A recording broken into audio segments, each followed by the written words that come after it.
ने किया था। चिपरी पात रही थी, भगवान में लौ थी, उसका अंश आ गया उस उपले में और उसमें से आवाज आने लगी विट्ठल विट्ठल। ये जनाबाई की भक्ति थी। हम जो भी कार्य करें भगवान को अर्पण करके करें, बाकी भगवान पर छोड़ दें। आजकल परिवार बहुत बिखर रहे हैं, 2 भाई का परिवार नहीं चल रहा है, 3 भाई का नहीं चल रहा है। बहू आ रही है तो सास से विचार नहीं मिल रही है, विचार बहू और सास का डिफेंड हो जा रहा है, भाई का विचार डिफेंड हो जा रहा है। जानते हैं प्रेम खत्म हो रहा है। पूजा तो पहले से बहुत ज्यादा हो रही है, कहीं शिव चर्चा हो रही है, कहीं कुछ योग हो रहा है, कहीं संबंध सब बिगड़ते जा रहे हैं।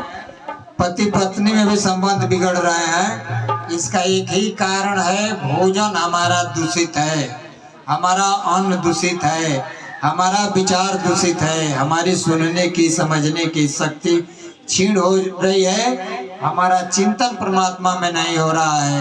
हम सब कुछ दूषित, नेत्र हमारा दूषित है, वाणी दूषित है, कान दूषित है।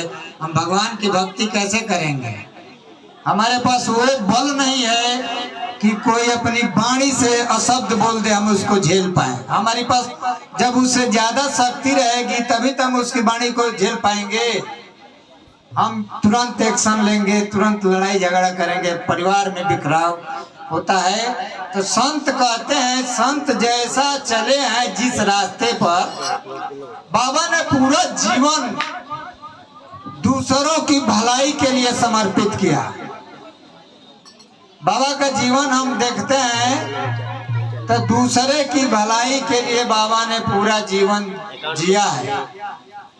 अगर हमारे पास कोई भी व्यक्ति आता है, किसी काम के निमित्त आ जाता है, भले वो आपका मित्र हो या दुश्मन हो, दुश्मन तो कोई है नहीं इस संसार में, लेकिन अगर